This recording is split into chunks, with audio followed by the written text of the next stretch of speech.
live yet. Don't ruin your. Do you have to run to the bathroom? No, it's too late now. No, we just went live anyway. Oh. But let me just move some stuff. See how we're looking. Hopefully, no. This is my luck. I've had no internet issue. Knock on wood. No internet issues for the last week and a half. Watch. Now we do the podcast. It just goes down. Yep. Something's gonna happen. Mine will go down. Something will go down. Yeah. All right. Let me grab water real fast now that we're there. Mom, hold down the fort. We'll see who's there, who's not. No.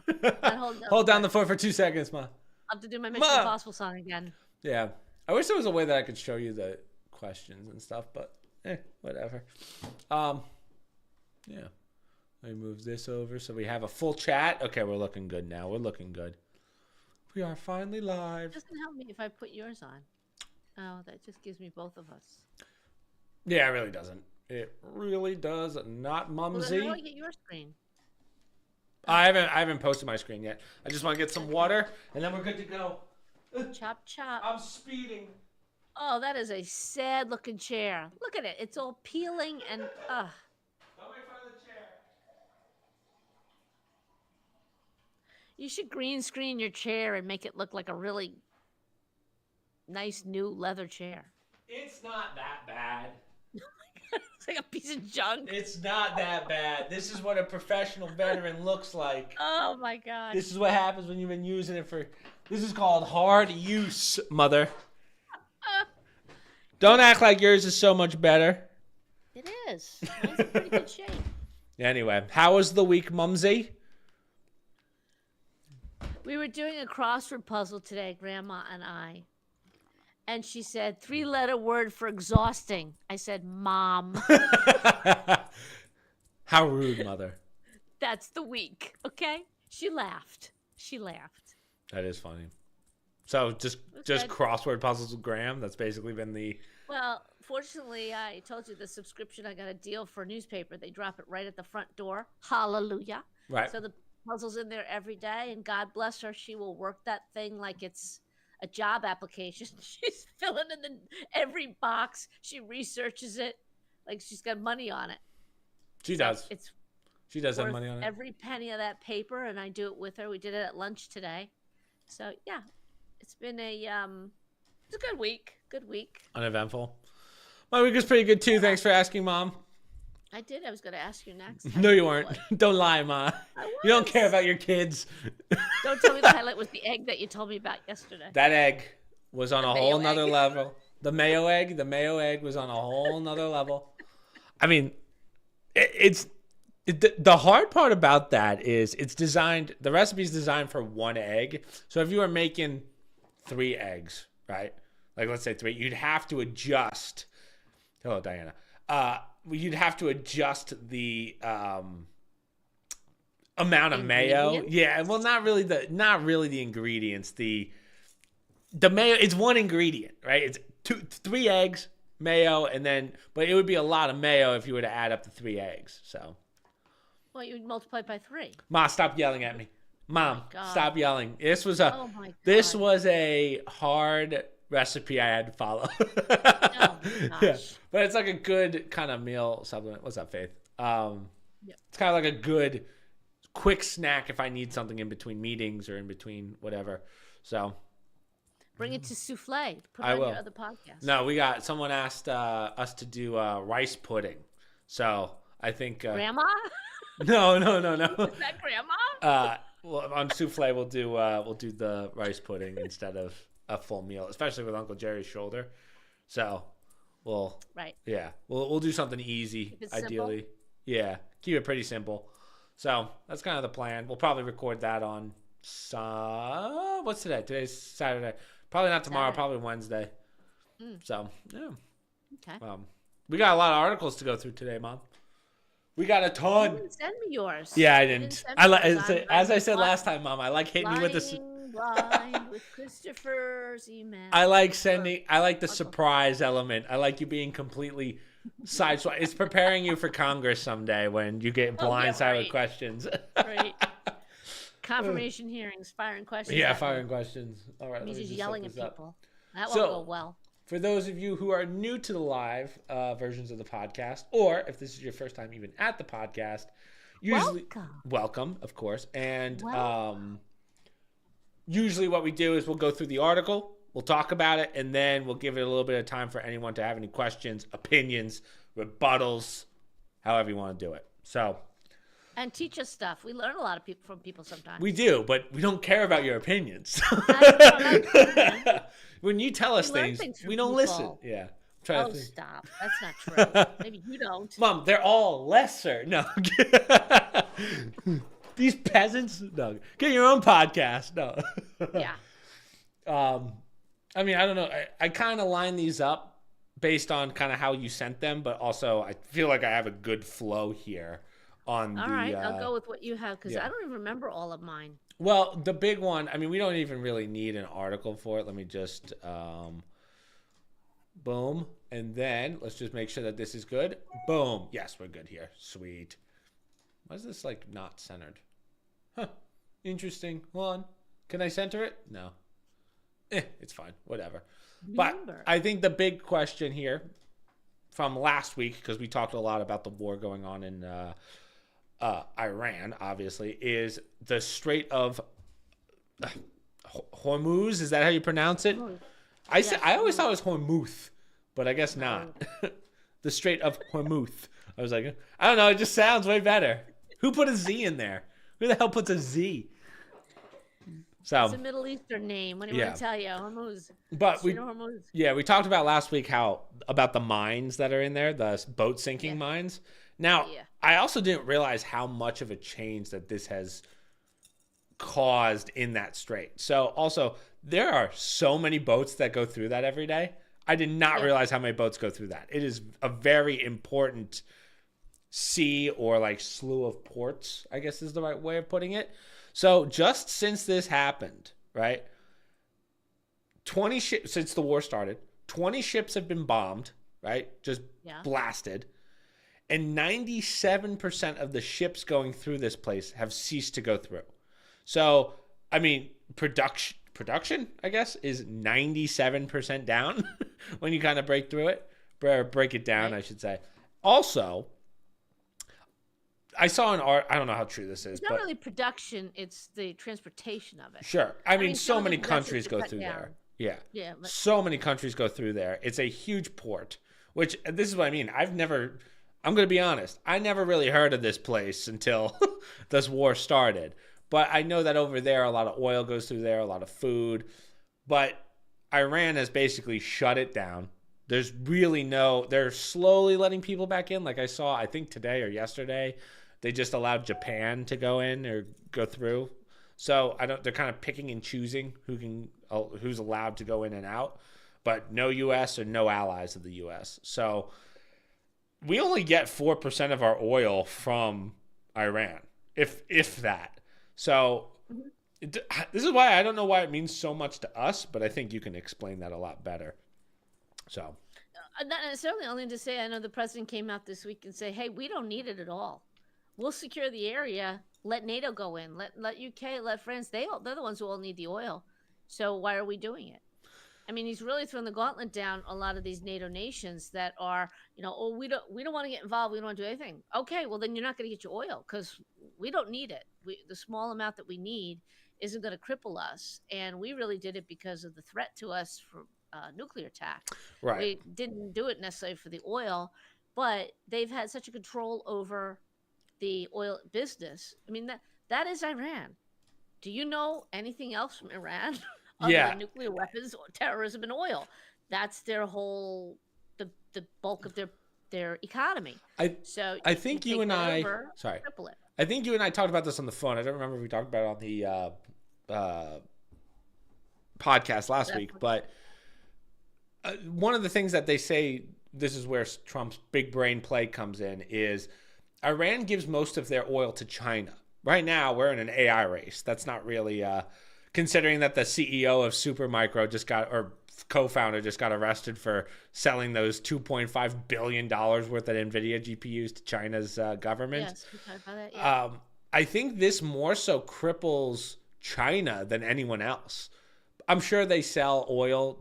Iran sells oil to these other countries as well.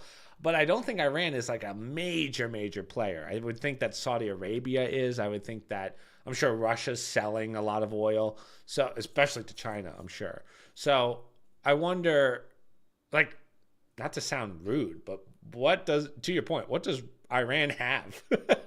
Right. Not much, yeah. And Secretary Bessent was talking about this week we're going to monetize the oil. So, in other words, guess what, China? You're not going to get all of it. Right, Now they're going to take it and distribute it to the other nations, a certain amount to each one. They call that a form of monetizing it. I don't really understand why it's defined that way, but basically taking millions of barrels and giving it to other people, other nations equally, rather than just allowing China to have it and right, Russia to have it, whatever. So that's another interesting tool, as Bassett calls it, a tool we have to make sure that oil prices don't get crazy. We'll right. we'll take it over and decide who's going to get it where. Also, we talked about this last time, but giving oil out of our the emergency reserves, right? So strategic reserves, I think they call it. So I think we just released 45 million barrels, something to that amount yesterday, which also helps, as you know, supply and demand. You supply it for the demand, it brings the price down, right? So, or it levels it off. So that's another way of controlling the price. But at the end of the day, I mean, that is the cold hard reality. We don't need to police that straight at all. We always get stuck doing it. And I think it's really been a lesson, not for us, because those of us paying attention and the current president, we know it. NATO doesn't pay their fair share. Anytime there's a problem, now you can make the case, well, we started this over there, so we're responsible for it. Okay, we haven't asked for any help, or they haven't offered any help in this battle. UK said they weren't going to, and they've since backpedaled. I think this week they say, "Oh yeah, we'll send some help or whatever," but it's at the point where you know what? Screw you guys. You don't want to help us in the war. We're paying everything for your security, right? Right. And it's disgusting. I saw a fact since World War I, we have given over 109,000 American lives to battles overseas for other nations, bailing them out. World War I, World War II, Korea. You know, you can make the case that we got involved. Should we have been there? Whatever. But these are all the parts of the world where now, when we turn around, where are these allies that we went in to help out? They're nowhere to be found. So you know what? Defend it yourself. Then we don't need the oil. Yeah, especially now that we have Venezuela, we took Venezuela. I mean, we were already kind of getting our own oil before from the U.S. Now we have Venezuela. We really don't need the Middle East as much anymore. And the Middle East that we do work with is Saudi Arabia. So that's why, And our like, issue with Iran was not the oil. It used to be yeah, years ago. The issue was nuclear weapons. right, And they hate America. And it was their intention to do destruction, start with Israel and work their way over. Venezuela, same story. The issue with Venezuela was communism was moving in. We cannot have that in our hemisphere. It started with socialism and it was becoming, we had threats they were going to take over that nation. right, Can't have that here. It's a threat to our nation. yeah. So speaking of quote unquote threats to our nation, I do want to bring up the Joe Kent stuff because this was kind of a big deal. Now, up until about 2 days ago, I've never even heard of this guy. I know he's big now because he was the head of counterterrorism, right? And he resigned the other day talking about how he didn't see that this was, he sees I'm trying to think of how he put it, but he just doesn't like that. He feels that the U.S. is kind of just going into this war for no reason. And that we're fighting for Israel, basically, which I get that argument a little bit. I do think that a lot. I do think slightly, and you might disagree with me, I do feel like Netanyahu has kind of figured out a way to corner Trump into making decisions or he kind of forced Trump into certain decisions, like the initial bombing on Iran, allegedly because Netanyahu was threatening nuclear warfare. Trump was like, no, we'll bomb them so you don't have to. Like, that's a couple of things that, how do I put this? I do feel like we're kind of playing into his hand a little bit. Okay. Yeah. But I'm not saying I disagree with this guy, but I don't know if it was with the resignation. Are we talking about Joe Kent right now, or you want to talk about Netanyahu? I don't know. Well, you started with. Where do you want to start? I understand why he resigned, and he talked about a lot of the Charlie Kirk stuff, but I hate to say it, but I feel like the Charlie Kirk stuff's kind of over. I know.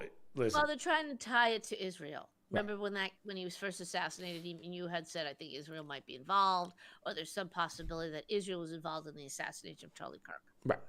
I have not seen any intelligence or any information about that as of right now. It's just I think some supposition. We won't know until we find more information out. But it's once again very sketchy information. We haven't heard much. Blah blah blah. Joe Kent. All right. So I know of Joe Kent from War Room days when he was running for, I believe, a House seat in what state is he from? Washington or somewhere out west. His wife died during one of the Middle East No. conflicts. He was very pro President Trump's agenda. Um, so I will say I don't know enough information about. Apparently, he was being looked into as being a leaker prior to him resigning.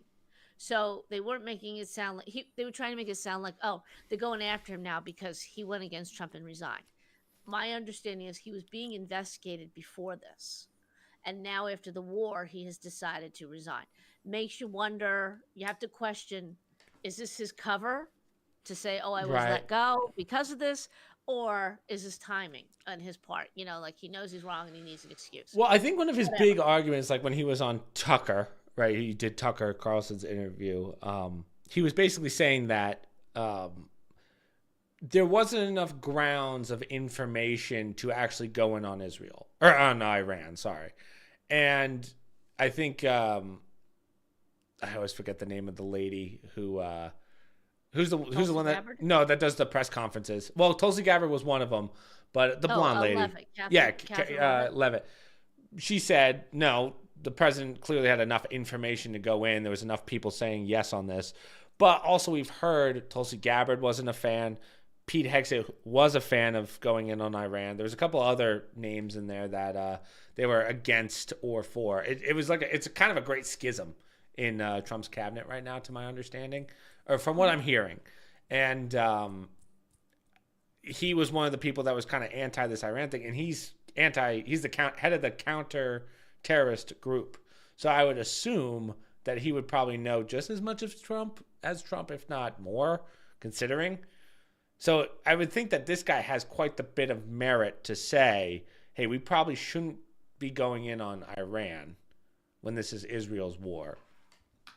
If that makes sense. Sorry. Yeah, I mean, I told you that recently I saw Tulsi Gabbard and the CIA Director Radcliffe testifying in front of a Senate committee or a House committee, and one of the senators or representatives, I can't remember who it was, point blank said, was there evidence for this to justify going in?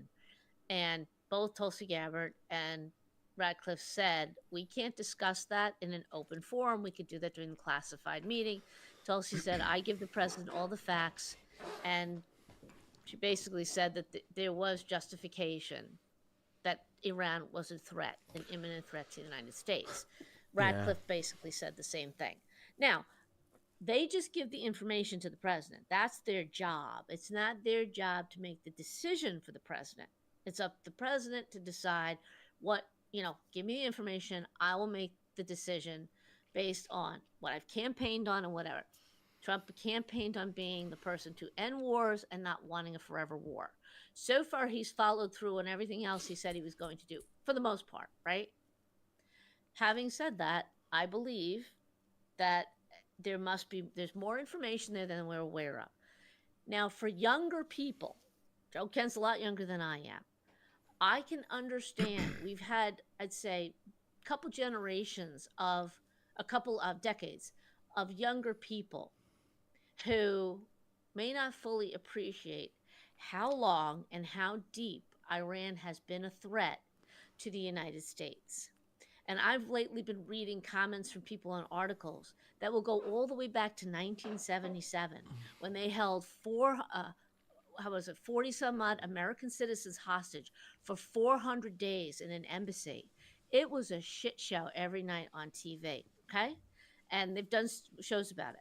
That's just one incident. And that was in the 1970s. And we've since had bombings, attacks, embassies blown up. It's like death by 1,000 cuts, right?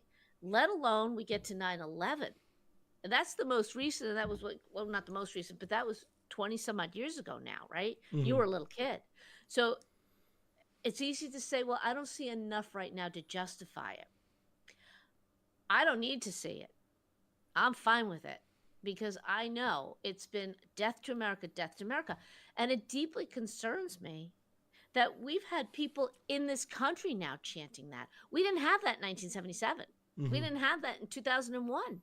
Now we've got students, people from other countries, naturalized or whatever, openly calling pro Palestine death to America. Right. That threat's becoming, shit's getting real here, man. Do I think these people are dangerous? I think they would be if they're given the opportunity. And I'm not comfortable that our government can contain these people anymore. It's like pulling teeth in nails. So to say they weren't that much of a threat, I kind of say, open up your eyes a little bit and go long term here. Yeah, it's always been a problem for Israel. We know that. They're their next door neighbors, they're Yeah. within bombing distance. We know people But it, from Israel who would tell me like how, like every day, the one thing we don't have to deal with in America is like every day you'll just be walking in the street and no war going on or anything, but just car bomb, right? So you know what? You're right. But guess what? Gradually, that has been starting to happen in America. yeah, it's Oh, true. another person screaming Allah Akbar, shooting up a school, right? Yeah. That just was last week. So to say, well, we don't know it, you're right. We don't know the extent that those people have, but sometimes it doesn't happen overnight. It's gradual.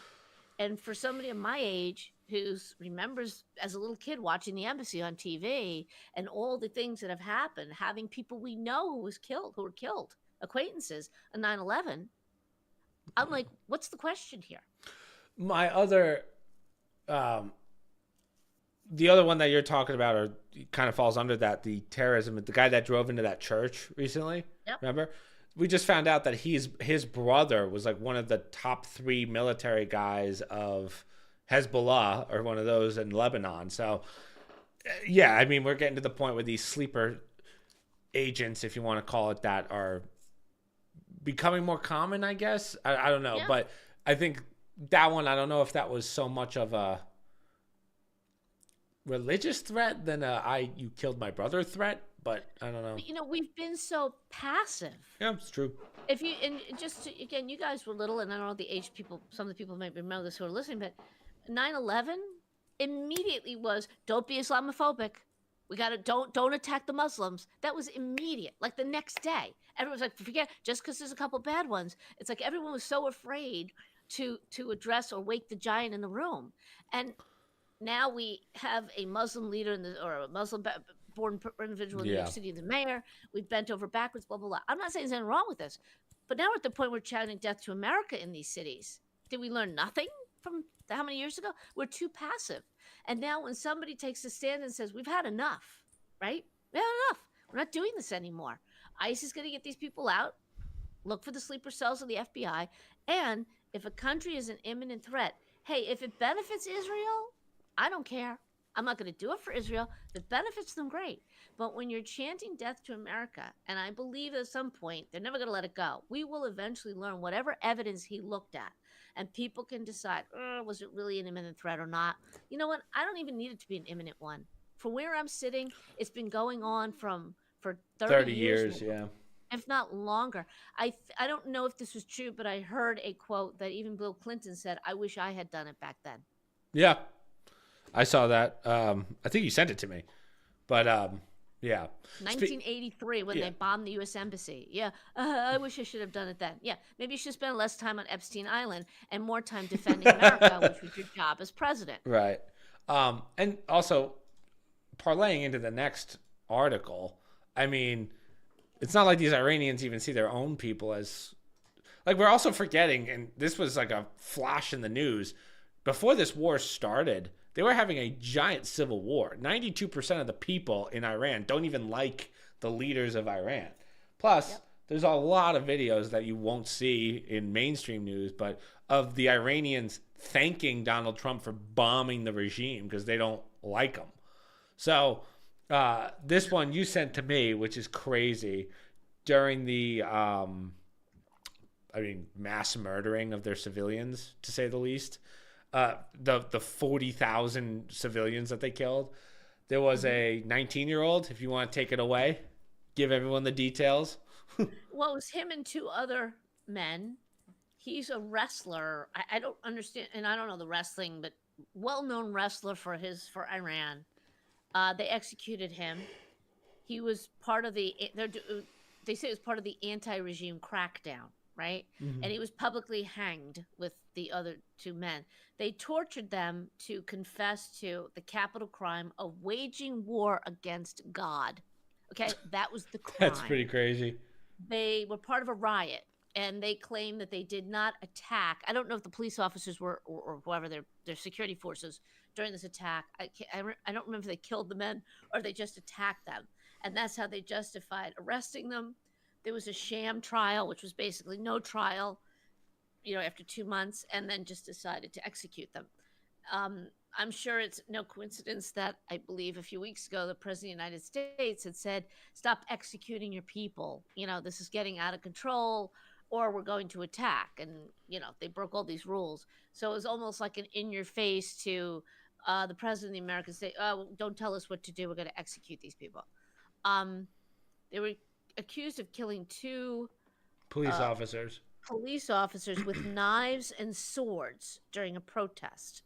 No trial, and just hang to send a message to everybody that this is how you're going to be treated. Well, that's what they do in regimes. The British did it here with Americans. They tortured and hanged them and did whatever. And, it's unfortunate. It's just another example of those people who are standing up for free Palestine, free Iran, and this war must end. And, they're peaceful people. There ain't anything peaceful about the Iranian regime against their own people and the rest of the world. Right. I mean, that's why when we talk about, I don't understand how, like, you never see any Iranian or Iranian U.S. people saying, "Hey, please don't take down the Iranian regime." Right? I haven't seen a single video on an Iranian here in America, including that Democratic Iranian representative here, right? He's from Iran and he's a Democrat. He's not a fan of Trump, but he said, "Thank you, Donald Trump, for doing this because this was long overdue." The people hate these people, right? The ones that are making a stink are the Democrats for the most part. But as we were kind of talking about with Joe Kent or whatever, yeah, usually I do agree in not meddling with other people's affairs. Like that's Mm-hmm. you, right? But to say that these people or we have no right to go into there, it's kind of tough because I do see his point, but also, like, aren't we supposed to be the ones kind of helping people? I thought that was what the Democrats wanted, and then when we help, we're the problem, or the Republicans Right. are the problem. So I don't know. It's a very Well, strange. that It's the like we just Civil completely War, forgot about the 40,000 people that were killed by their own country. right? I mean, the Civil War was going on prior to our invasion of that country. You can make the case that the timing was right because the people wanted the regime out. It is not as though the U.S. decided, "Oh, we know what's better for you." Um, but I don't believe that's why we went in. Again, that was just a fringe benefit. It was more a direct threat to the United States or another threat to the US at a time when we needed to tamper down some of the people boiling over. But I will say it is laughable to somebody like me when I have to listen or I read I'll say a liberal individual, especially a young woman who will sit there and defend this nation and pro Iran and the people of Iran and Trump is wrong and blah blah blah. Just look at a picture of the women in Iran in 19 pre 1970s and look at them after. They look like every other hippie girl from the United States, and literally the same people after, covered head to toe in black. Right. They switched it back. That's the life these women were leading. Can't go to the doctor by yourself. You can't get an education. I mean, it's every backwards thing you could think of. How do you take these young liberals seriously? They're obviously not, they don't even know what they're talking about. Yeah. Okay. It's pathetic. And I'm the first to tell you, I don't, you choose your own government. I believe in that. I believe in democracy. You choose it. It does not get chosen for you. That's what our nation's about. And I certainly can't support some country that oppresses one group of people the way they do in a regime like that. Well, that's And why we I know what think. happens Oh, over there. I mean, it's yeah. not just in Iran, but they're extremely oppressive there. And Right. having said that, if the people want to change it, the there's always been an understanding that the United States supports democracy anywhere and everywhere in the world. We support it. We encourage it because we know that's the best way. Just like communists think that their way is the best way, even though they usually are poor and they can't feed their people. Right. So we say it's really not the best. Okay, you have that debate. When a country rises up like that, now you get into the case of, well, do we give them weapons to support themselves? Do we get involved? What are the limits to supporting democracy?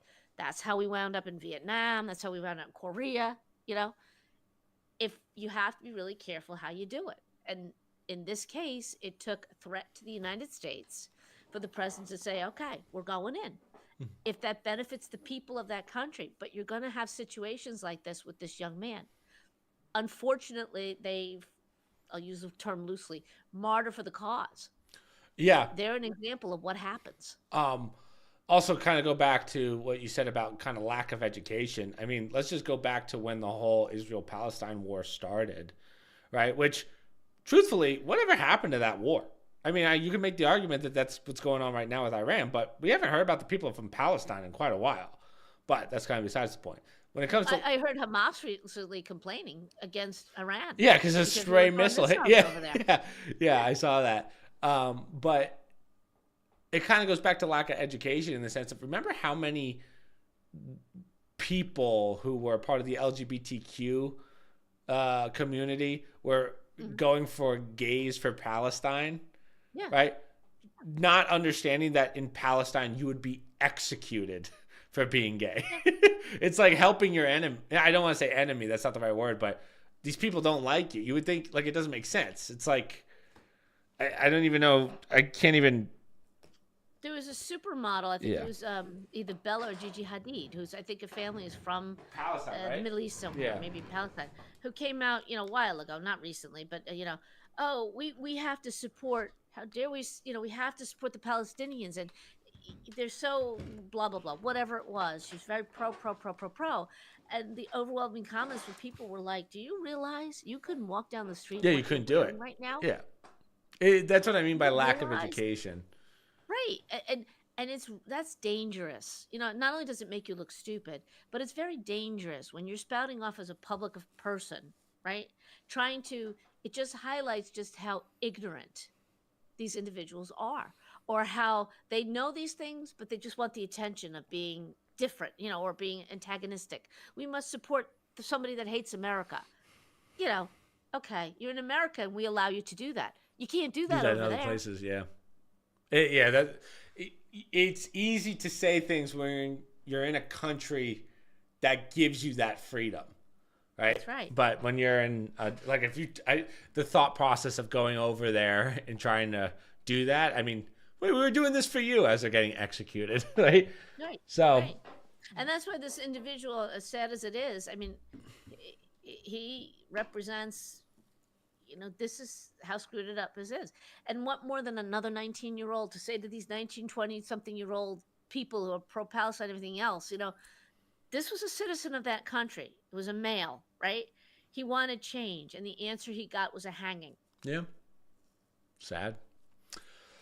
All right, let's give it like 2 minutes for anyone that wants to put the 2 cents into anything that we talked about. I doubt anyone has anything to say because we were just so correct.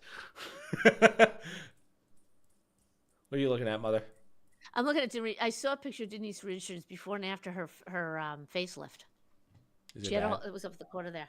Yeah. Oh. She had her whole face done. She looks way better now. She looks like. She looked sad before. Hold on. Sorry, I didn't mean to go off on a tangent. No, she from looks something like so serious as someone being hanged. Wait.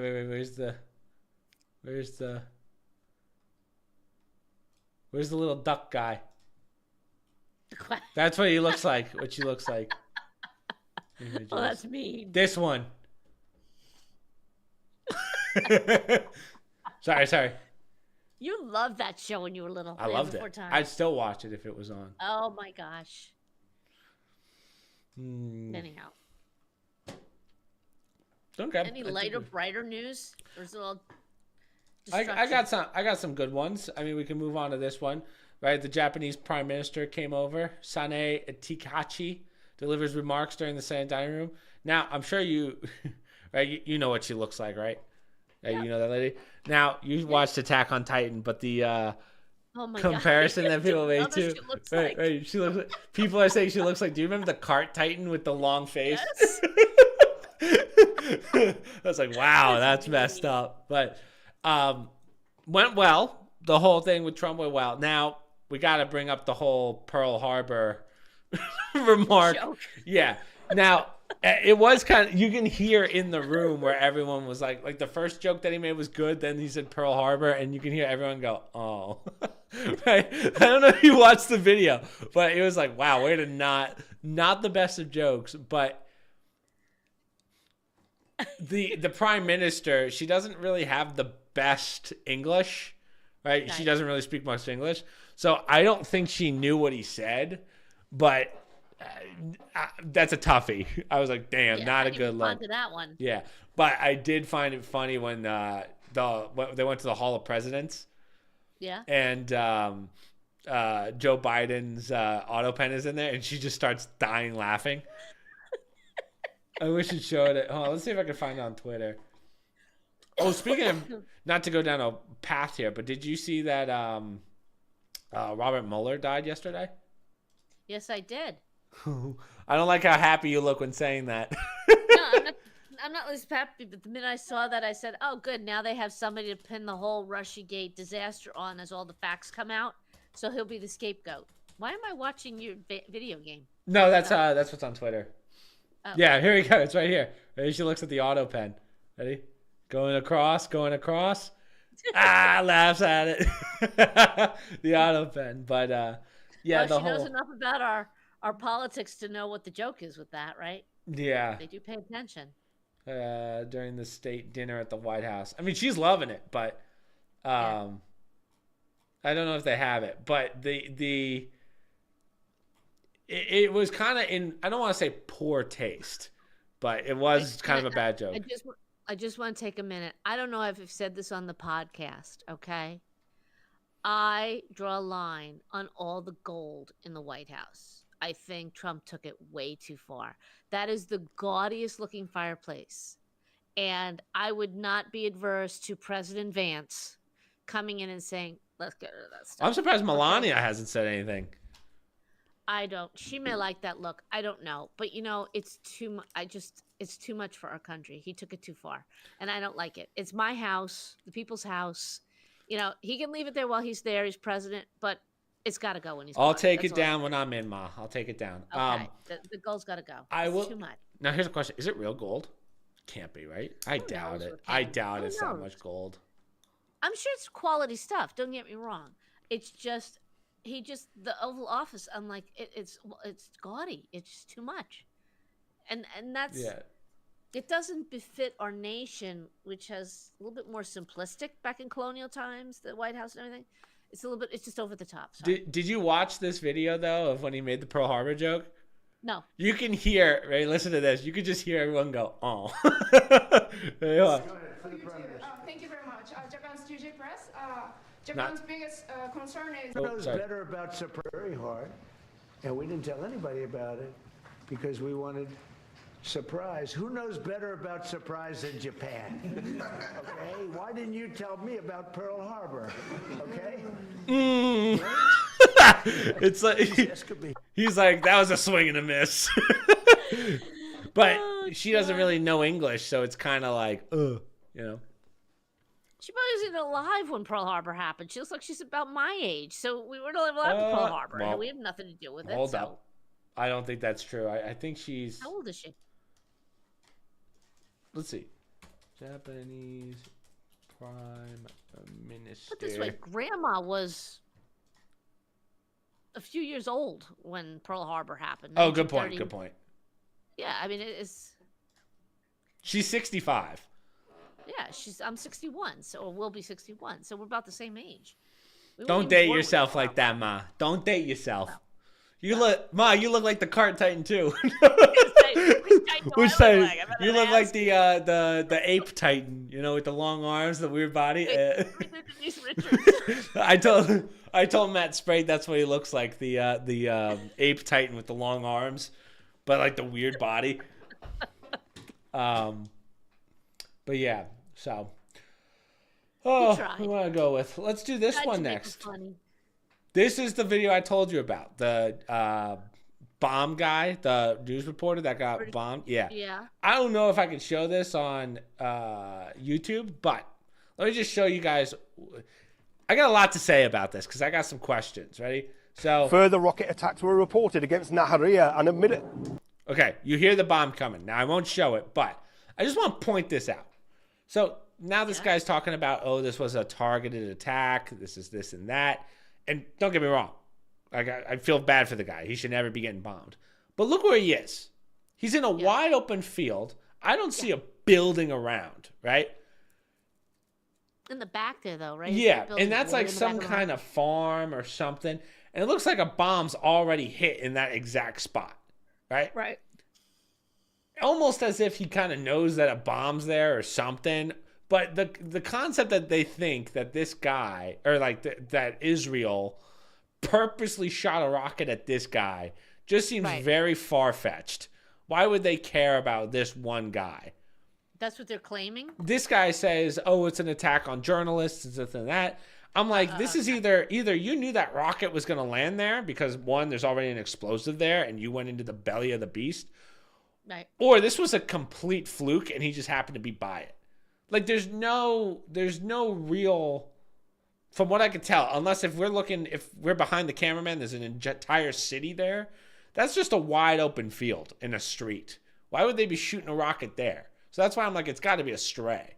Well, and he might not have known that was coming because I think he would have had a helmet on. Sure, but then again, nowadays, I don't know what people do for views, but it just seems like such a random spot. Every journalist loves to put the helmet on when they're in the field. Even if, like, they've had some that it's been a joke. Remember that they were in these fields, like they were covering, and a person's walking behind them with grocery bags. Oh, that's like, remember the flooding with the guys in the canoe and you just see a lady walk by like it's not that deep? Right. They want to make it, and there have been incidences where, I believe it was CNN, staged these things, had actors and whatnot to make it look like they were, and they would make the excuse, well, we're trying to depict the actual bombing going on without putting anybody at risk. So I would just say if he was really in an area that he thought was risky, they probably would have required him to put a helmet on or something. Right. So that's why I have to believe, like, I don't think he's crazy enough that he would be like, hey, let's stand right here for this bomb to go off. Right. But I have to believe that that's just a stray rocket. I don't think they're targeting one reporter from Lebanon, right? Right. So, and again, I can't show you the video, but. You ever see Trey Yanks from Fox News? I think it's Fox News. No. That guy is in like the middle of Israel when they're getting bombed. He goes to the belly of the beast. He is fully covered, and he's always like in a hovel, and bombs are going off all around him. I'm in the middle of Tehran right now, or I'm in the middle of Jerusalem right now. He goes in the thick of things, but he's covered from head to toe. You know, he's not a total idiot because he knows he's in a bombing area. Carmen's boyfriend showed me a video of one of his friends is stationed over in one of those countries that got bombed. I don't think it was Iran. It might have been Israel. But the bomb that landed, he's in his hotel room, and the bomb probably lands the distance from where I am to my kitchen. I was like, holy shit. It was close. Yeah. And he just watches it come down and go, boom. I was like, wow, that's crazy. Yeah. So, yeah. Right. But I won't, here, hold on. I might just close my screen real fast to show you well, I guess I can show it to you later. We don't have to do it now. Yeah. But this bomb, he gets in his left arm, he actually gets some shrapnel stuck in it. So, and then he goes, this was a planned attack on me, which, listen, I understand you're using your 5 seconds of fame here. Great idea. Don't get me wrong. I'd probably do it too. But I think that was a complete fluke. Just based on the fact that there's no buildings. It's just an open field. Right. A bit of a stretch there, trying to claim it's against an attack on the press. That would be, first of all, an incredible waste of time during a war to be targeting press. And second of all, to aim for this guy in the middle of a field somewhere, it seems a little it doesn't seem, I agree. All right, let's go on to what's going on in California. So first we had the Somalis, right? We had the Somali incident in Minnesota, which that got swept under the rug a little bit, but hopefully they still uncover more and more fraud from that. So James O'Keefe went undercover. This is a little bit different from fraud. We'll get to more fraud in a second. But James O'Keefe went undercover in Los Angeles posing as a homeless person. On hidden cameras, petitioners admitted that they were getting paid $7 to $10 per signature, earning $1,000 or more per day. So basically, it's a 28-minute video. You can watch it if you want.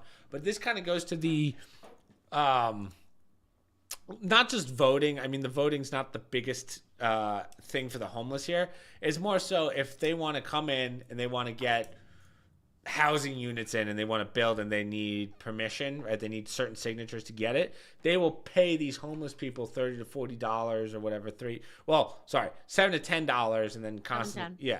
And then eventually they're making X amount of dollars a day. They say that basically a guy will come in with a clipboard, say, hey, I'll give you $1 for each one you sign, and they'll just do it. So this is how California is getting away with a lot of this stuff. It's definitely worth watching.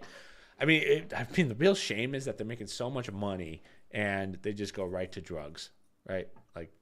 Like, to, they could get houses, they could do something, they could pay rent, but I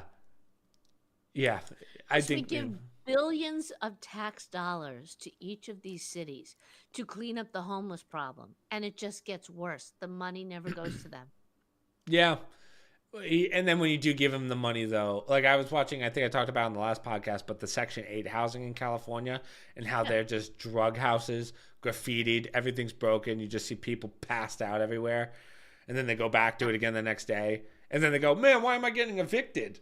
Well, so, it's getting pretty ugly over there. But this was I said it before, and I'll say it again. This is just one example of it. Things have got to be different. Your generation should never accept any politician saying, we don't know where the money goes, right? Right. That's their fallback. Nobody told us. Nobody tracks it, blah, blah, blah. I don't think that should fly anymore in this day and age of AI, digital currency. My God, apps that can tell you how many subscriptions you have. I see commercials for that for young people. No young person should ever accept that from any politician going forward. This has got to stop. This is just pure fraud.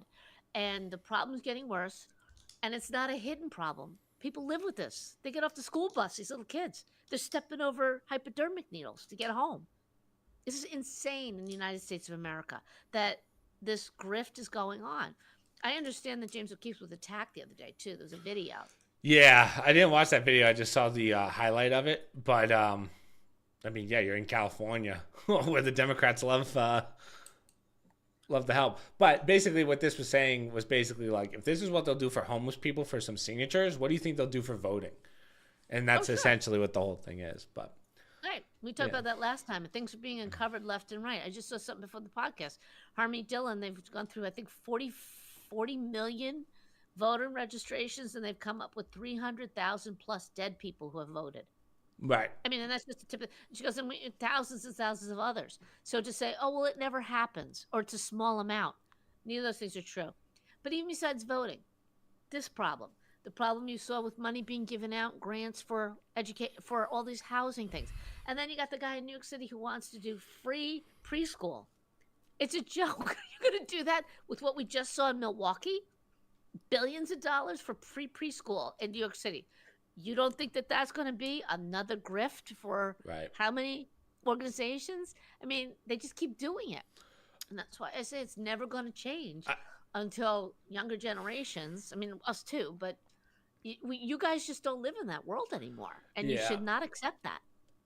Speaking of grants, I was watching a whole, not documentary, I wouldn't call it a documentary, but basically they were talking about how many grants or how much science-based grants are, I don't want to say fraud, but like, let's say I'm doing a study on something and the grant says I'm trying to prove that, like my hypothesis is I'm trying to prove that heat, something stupid, proof that screws loosen in the heat. Loosen in the heat, sure. And the you find out that the hypothesis is wrong and it's not true, hypothetically, They will lie just to keep the grant money. So they'll publish it just so that they can keep the grant money. So there's a ton of science out there that's just not true. And then basically someone goes through and has to, right, the board, I guess, has to go through and say, oh, this is invalid. But they've already spent the money. So they just go, okay, you're done. It didn't work. And then, they just either pocket the money or they spend it all before the end. So, yeah, and what people don't talk about is when you do those grants, a big chunk of the grant money is automatically given to the university or the company that is allowing the people to do the grants, right? mm-hmm. And they charge an administrative fee. So for all, like University of North Carolina, Chapel Hill, they do research on vaccines or something. Oh, okay. X number percentage of whatever that, it's $1 million grant, we get 10% to the university. So they're not getting the $1 million because a chunk of it is an administrative fee for them to use the facilities and blah, blah, blah. People don't understand that part of it. They think, oh, all this money's going to research.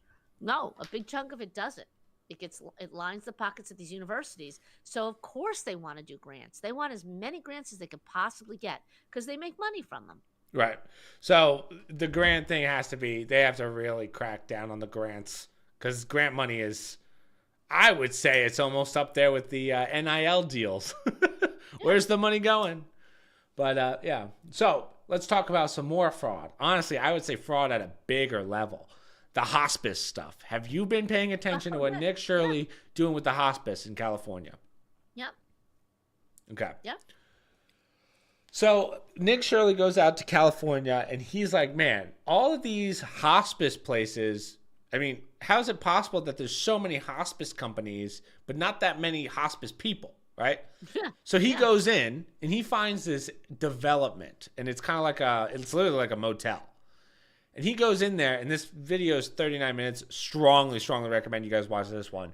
But he goes in, each one of these motel rooms is a hospice center. He looks inside. There's no furniture inside. There's no this inside. I don't know where he actually got the paperwork from. I forget if he says it in the video or not. But he shows how much each one is billing. So they bill insurance $930,000. Looks inside, right? They get $1 million from insurance without checking. And he looks down and all these people have it's like the most rundown motel with $1 billion with cars that are worth thousands of dollars, probably hundreds of thousands of dollars in that little development. How's this make sense? They got shitty cars, or really nice cars, but shitty hospice cares. So, like I said, we don't know how the money got there. We don't know. Nobody follows where this is. Yeah. How does that fly anymore? Okay. So he's uncovered. He's uncovered $170 million just in hospice fraud. So in one state, a big state, but one state. It's going on in every state in this country. How do I get in on this, mother? More importantly, we should, in my opinion, I never should have to pay another dime in income tax ever again. Yeah. The fraud alone, and the president has said this, the fraud alone, we would not have to pay income tax. Eversons wouldn't have to if we cleaned up the fraud. Yeah. So we are basically working slaves supporting, mostly grifting in this country. I'm starting to think that that's the biggest expense with our tax dollars. Yeah. Is all this grift that's going on in this country. I mean, props to Nick Shirley for going through all this because he's playing a dangerous game. But Gavin Newsom comes down. He's like, there's no proof. Like, I forget how he put it, but it's almost like he didn't watch Nick Shirley's video. And Nick goes, I just showed you the proof. I literally have a whole video on all these. It's an entire motel of just empty rooms that all say hospice care. So, yeah, he's doing the Lord's work. They've been highlighting some freaking bridge that Newsom was putting in. Oh, wildlife. Yeah, the $114 million bridge. And it just goes over like a 4-lane highway? Yeah, it's terrible. It does nothing. Or some asinine. It has like a drop off too. So if any animal ever jumped off that, they'd probably break their legs. Yeah. So. And the arrogance of these individuals.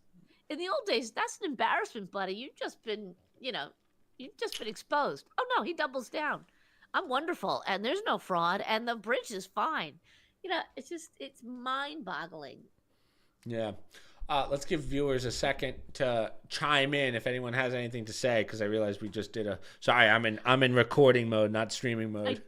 I will say they have cracked down on, because we always say, when will somebody go to jail? I know some people who have been, or I don't know them. I've seen that people in Milwaukee, many of the Somalian individuals involved, have all been convicted for the fraud. Oh, they I have. think they should. Yes, there have been cases of people being convicted for the fraud. I don't know the money they're giving the money back. I doubt it, but yeah, it is ongoing. Mhm. DOJ's out there. I'm curious to see because he just put JD Vance in charge of that, the fraud Oh, in the interesting. country. So I don't know big picture what that means. Will he set up an organization or something to start going after every state like this? Because it's overwhelming and people need to pay a price. The someone has to turn the spigot off. Yeah. Okay? Someone has to turn it off. And it has to start with, I guess, Wasn't the that Elon? Treasury. Wasn't that Elon's job though? I thought that was the whole point of Doge. Well, fabulous article I read from one of the Doge people, a young guy talking about it, and it gave me hope because he said, I should have brought that one for, but he just basically said, we can fix this. We have the means nowadays between AI and just in general. He's saying what I've been saying. It's a different world now. We don't use ledgers, but it's been 19 years that they've been trying to update the IRS computer system. Right. 19 years, Chris. Millions and millions of dollars spent on it. He says, and it's still not done. By now, it's an antiquated system, Yeah. So it's just. I could do it for free in my new chatbot thing. Common sense would say unleash the young techie people of the world. Oh no, we can't have that. Politicians don't want. Well, that, Mom, right? that's because we didn't bring the Indians over on the HB1 visas. That's why. I know. Oh yeah, shut. All right.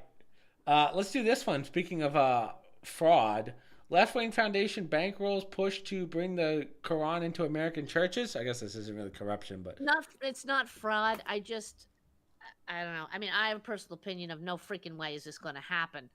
But we've had a lot of issues like in Texas. A lot recently.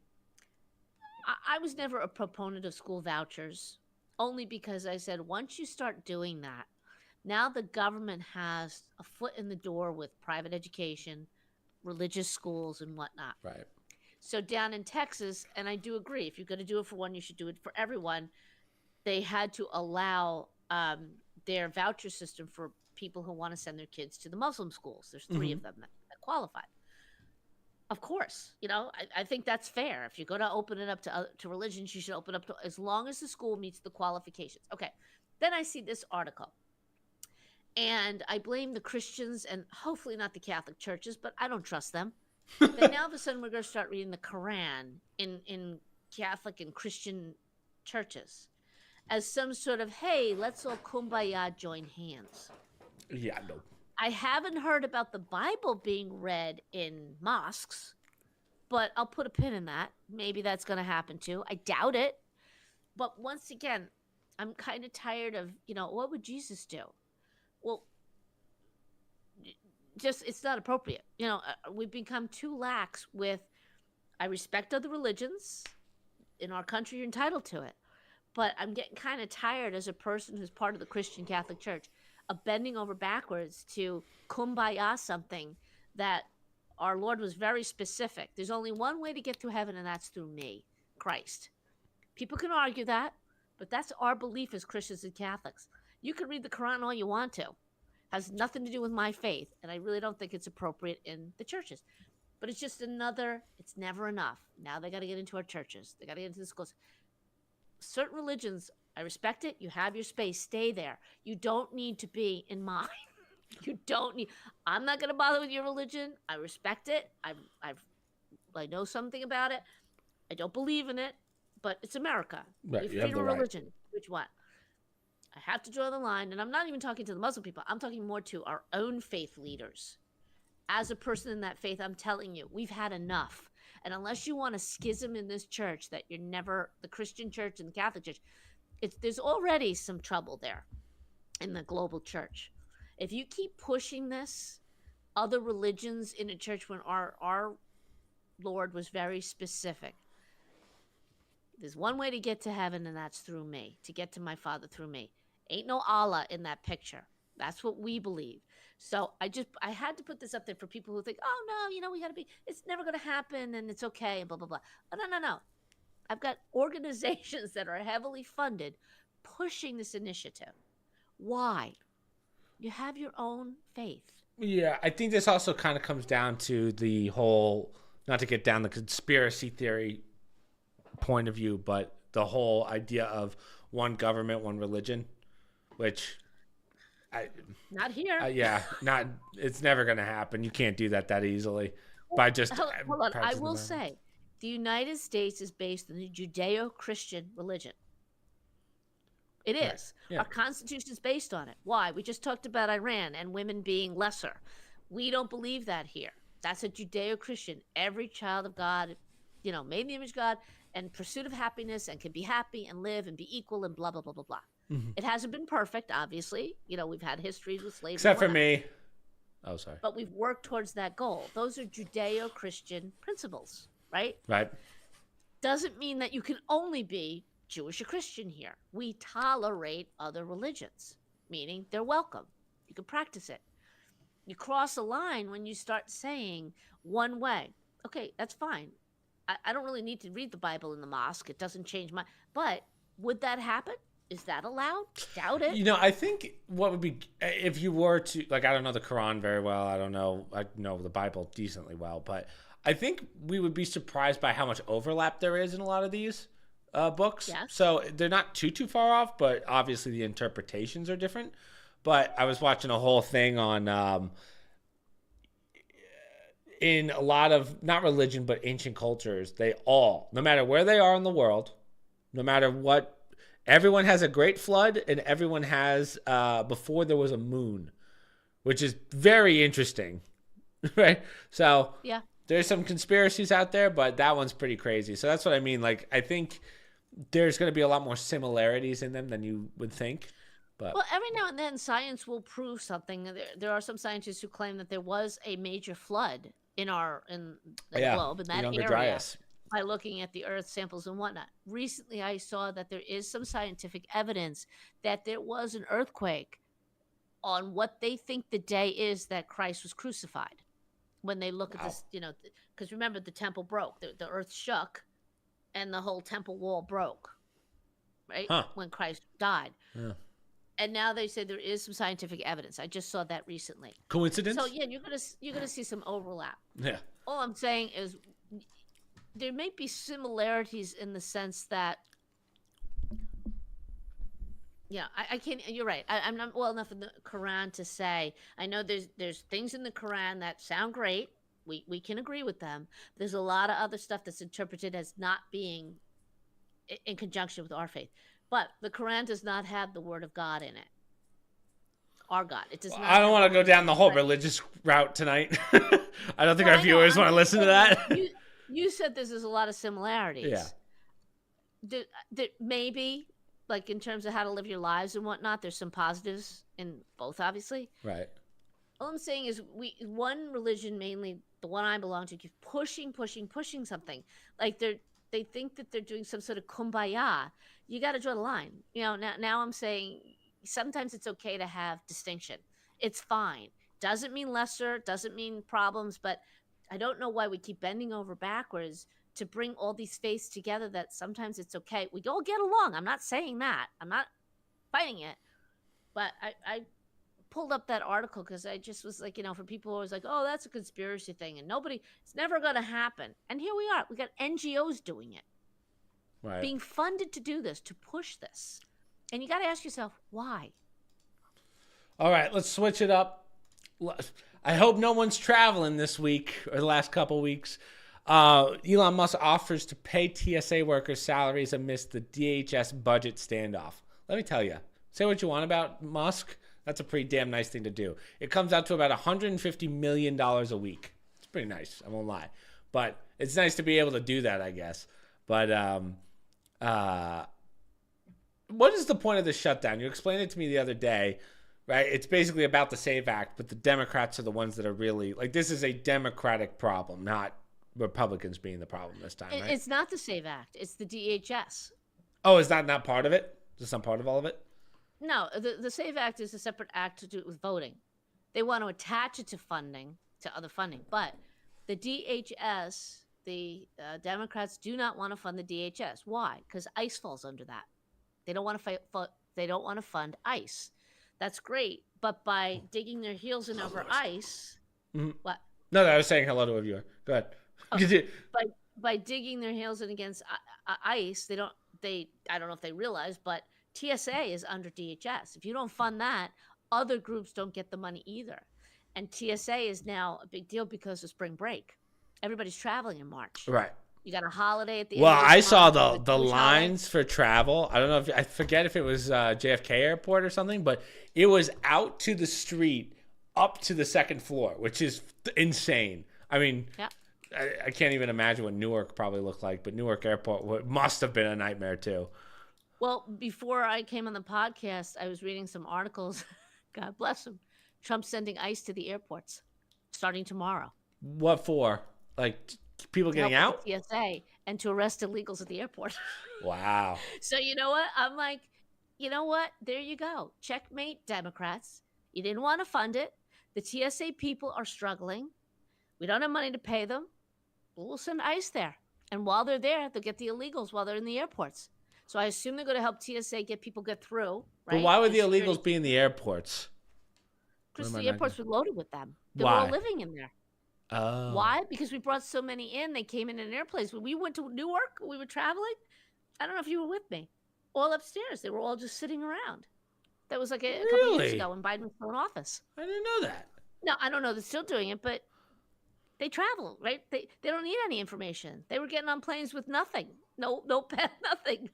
Right? Well, we're idiots showing our passports. They were just walking on because the past administration was like, you don't need documentation. Just let them go on. Okay, interesting. You don't remember that? No, I don't remember that at all. Elon, so as we were saying, this is a pretty big deal. So does this, what is stopping the Democrats from passing this at this point? It's not passing it, funding. Funding They won't fund it. So they funded enough so that we didn't have to do a full shutdown. But they refused to fund DHS, or they wouldn't give us the vote to fund it. Because ICE is under DHS. Oh, okay. Now I see. Now it's all coming together. Right. That's what I said. That's why it's a joke, because now he's sending ICE to the airports. Right. You don't want to fund DHS? You don't want to fund it because of ICE? And now you're screwing the TSA agent. No, of course, they're trying to make it Trump's fault. But he's like, hey, fund DHS, and all the TSA people get paid. Right. I see. They won't fund it because of ICE being under the umbrella of DHS. Gotcha. Well, hopefully Elon can, I'm sure he has the money. Oh, what's he worth? He's like worth, so. Oh, yeah. So it's 150. Let's do some. That's pocket change for Trump. Yeah, I was like, let's do that. Hold on. What's Elon? And he's going to like open his wallet and pull the cash out, you know? Musk. Net worth today. Hold on. So, oh my God, I didn't realize he's worth 814 billion. That's crazy. Hold on, I gotta bring that up to him next time I see him. Who's that from? You can't trust everything, No, though, you know. But I just want to take like a quick, takeout conversion. So, 180. Wait, not 18. I want to do this math just for me. So if I take 814. 1, 2, 3. 1, 2, 3. He's doing 1, math. 2, He's 3. doing math, okay. everybody. Yeah, this is not good. Divide by 150 million. Go, Chris. Equals. Go, Chris. So he can literally fund them every week for the next 5,426 weeks. So wait, divide that by 52. So that is the next 104 years. That's crazy. Actually, is it 52 or 50? How many? Yeah, whatever. Close enough. Multiplied by 52. No, I divide 52 it. weeks in a year. 52 weeks. Oh, I thought you got the weekly rate. No. So for the next 104 years, he would be able to pay them weekly. Could be. Did I do that math right? I might get dragged in the comments about that math. I don't know. I've had to do math since high school. I struggled counting my fingers the other day. I'm just thankful you didn't ask me to help you. Yeah, Mommy, can you hold some fingers up for me? I need them. All right. What is this one, Mumsy? Mommy, it's math. I can't do this. Yeah. Mom. FBI rescues over FBI. 6,200 missing children as Trump era cracks down traffickers and predators. Good. Damn, yeah. I mean, I read this, and this gets so under the radar. Nobody wants to report about this. It's amazing what they've done. 6,200 children. If you read through, there's a gross amount. Like 300,000 children have been lost in the previous administration, unaccounted for, just handed over to obviously who knows what. But they're chipping away at it, and basically, according to Patel, he said the reason why is we've gotten them out of Washington D.C. We've sent them out into the field offices, and they're doing the work, and they're finding these kids. So, I'm a proponent of getting all these agencies out of D.C. They're send them out into the country, let people go live in other parts of the country, and we're finding, putting the people back to the old school FBI on the ground, let them do the work, and they're finding all these children. Yeah, I wish it got more attention because I don't think people realize how many kids have just been lost, just literally lost. Yeah, we've talked Come about out this of the before. Just in general. Is this specifically ones over the border? No, Oh, okay. I was gonna say. no, but there's about 300,000 kids that were lost. If you look in the article, I can't see the article, but I believe they talk about how many came just border alone that were lost in the last administration that just came in, and they were given to people who claimed to be next of kin. 30,000 children reported missing in 2024. Under 21, somewhere in there. I thought I read that, but Jeez. yeah, there you go. Border crisis. Oh, too Oh, far. sorry. Too far. Keep going. Scale of Keep going, crisis. Keep going. Border crisis follow. Okay. So There we go. number Whew. there. Officials revealed that over 145,000 145,000. were unaccounted for, have now been located, but that's part of the 300,000 unaccompanied minors released to unvetted sponsors in previous years. So when these kids came over, somebody would say, "Oh yeah, I'm an uncle," or "I'm so and so," dropped off. And there was a woman who testified from the Biden administration or under that administration who said, they're just dropping these kids off at houses. You open the door and there's 40 other kids there and one man. Tell me that's not safe, right? Yeah. So that was her one person's testimony. So I just think it doesn't get enough attention. And I think this is incredible. Every now and then you'll hear that they've done a joint effort with local police, the marshals, the FBI, and they'll find, not just a couple. It's like chunks of 5,000, 2,000, 6,000. Right. All right, let's get to some gaming news. Right? This is the scientists taught lab-grown brain cells to play video games. People are freaked out. Yes, okay, so, you got a new multiplayer option here. Woo! They shoot little neurons into these brain cells, and apparently by doing certain coding, it can make it shoot in this game. I guess maybe you're familiar with the game this is, Doom. I believe this is Doom, the original, Yeah. I don't know why. I had to look it up, but Doom is like a metric for CPU computing. Because I guess back in the day, because that game came out in like the 80s, maybe even earlier, that game is completely CPU ran instead of GPU ran. So I think because the brain's essentially like a CPU, you can do it. So that's like the basic metric for video games. Well, I mean, obviously it can't do complicated tasks. I think they said that they started with something even more basic than that. And now they've moved on because now they could get it to go right and left by firing the neurons in certain patterns. The guy shoots her, it can move right. I don't like this. Depending on the pattern. I don't like where this is going, considering I just saw humanoid. Oh, live visibility restricted because your live does not comply with the 4-feet eligibility standards under our community guidelines. Banned from TikTok. Whoa. Well, let me read that again. Live visibility restricted for 10 minutes. Your live is not eligible or recommendation and restricted in the search results for the next 10 minutes because your live does not comply with the 4U eligibility standards. Under our community guidelines. Reason: misinformation that may cause moderate harm. How dare you, mother? Well, you're assuming it's me. What's the misinformation? What misinformation? I don't know. Let them figure it out. That's TikTok for you. Now that the U.S. bought it out. Maybe it's because I'm Islamophobic. Yeah, that could be. Yeah, probably that could be true. All right, let's see. I If said I it go 10 to times that I don't care about other religions. Let me check. God. I'll see you in a second. Let's just see. But go ahead, continue about the. Should we? Aren't we on a block right now? No, that's TikTok. That's not Oh. everything else. No, so their goal is to use it for advanced robotics or AI systems. Because obviously it's not to play video games, but Right. they figure if they could start with this, they can eventually. I mean, it's taken 800,000 neurons figured out how to navigate, shoot, and survive a video game without ever blah blah blah. So, a lot of time and energy on this. I'm like, where are we going with this? And it was for that reason. Once again, advanced robotics or AI. So you now can do multiplayer with brain cells, Chris. Woo! That's what I've been waiting for. That's what I've been waiting better than, for. Yeah. All right, you ready for my article? This one grinding my gears, ma. GLP-1 drugs are changing how Americans eat. Fast food companies are racing to catch up. Okay.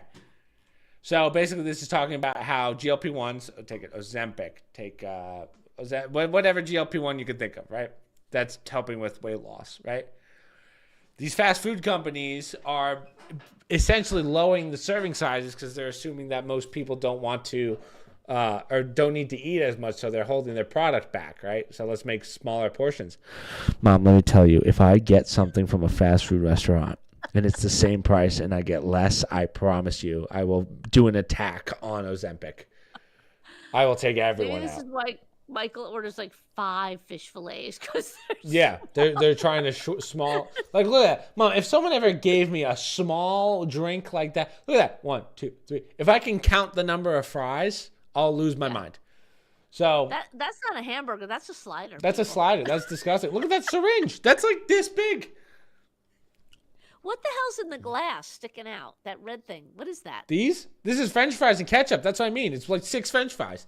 If someone ever gave me enough French fries to count, yeah, I'd lose my mind.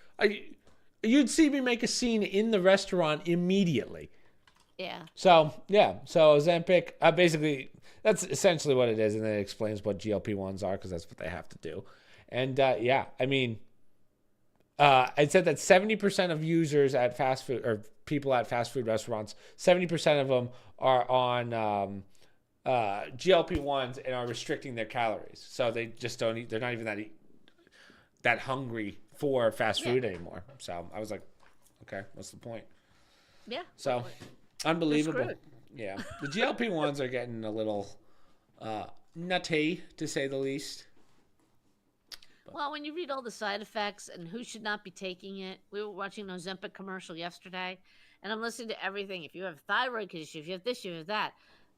I'm sure a lot of people who are on these things have those conditions. They may not even know it. Right. They're taking this stuff, and who knows damage it's going to cause because they're handing this stuff out now. Like, I think you can get it over Hims, Hers, like online. You don't even need a doctor. Right. I'm not sure about that, but still, it's a little bit too easy to get, and I'm not sure everybody should be on it. But that's why everyone's getting on Retatrutide. Maybe you should be eating smaller fast food to begin with.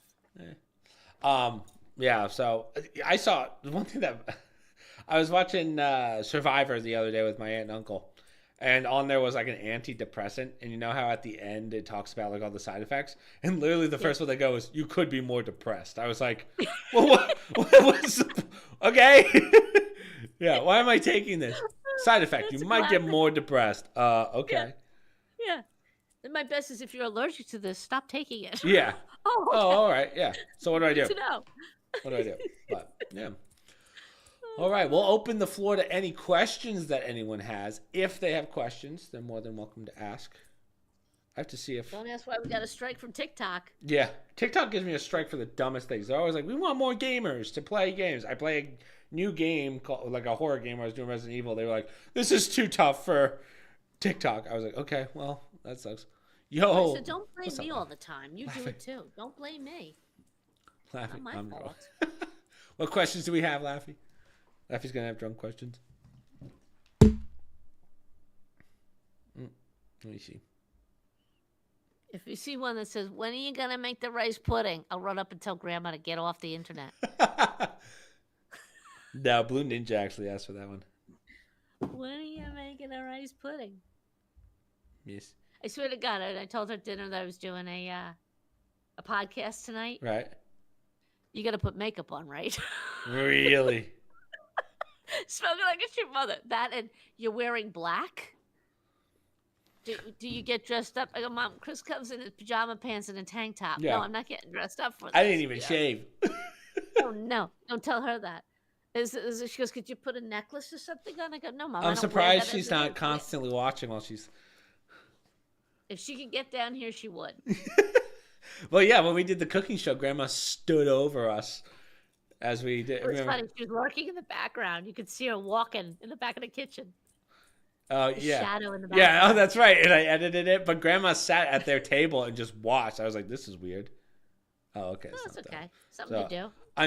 I'm told from Mission Control that we didn't go down on TikTok. We just got a warning. Okay. It said down, but okay. But yeah, if anyone has any questions about anything, they're more than welcome to ask. If you're going to give a warning, you should explain what the warning is. Otherwise, why would I think not to do it again? I mean, what the hell? Who knows? Who knows? But yeah, I didn't swear. I didn't use the R word. I did. I No. didn't use AJ at all. AJ, yeah. Yeah, I don't know. TikTok has some weird parameters. I would say TikTok's actually worse than YouTube when it comes to censorship. Oh. Warning and I'm bans warning- from most platforms at this point should be taken as badges of honor. That's what Love Laffy said. Agreed. I agree. Honestly, warnings and bans from most platforms at this point should be taken as a badge of honor. We should get that on a T-shirt. That's what we should sell. That's a good T-shirt. Um, I agree. That's why it's laughable. That's why I'm dying to know what exactly do you think I said that is so much misinformation when it's an opinion. You know, you're back to it's an yeah, opinion. that's what I mean. TikTok just. Maybe because I put it under news and events. Maybe if I change the category, they'll give us more leeway. But whatever. Well, I think it's funny China. when some people. What's that? I said China, even though I don't think it's China anymore. When I see some posts now on X or So whatever, it's something when they don't write the word out, like they'll put R, asterisk, ED for the R word. Can't even say it. I think it's I so still use funny it.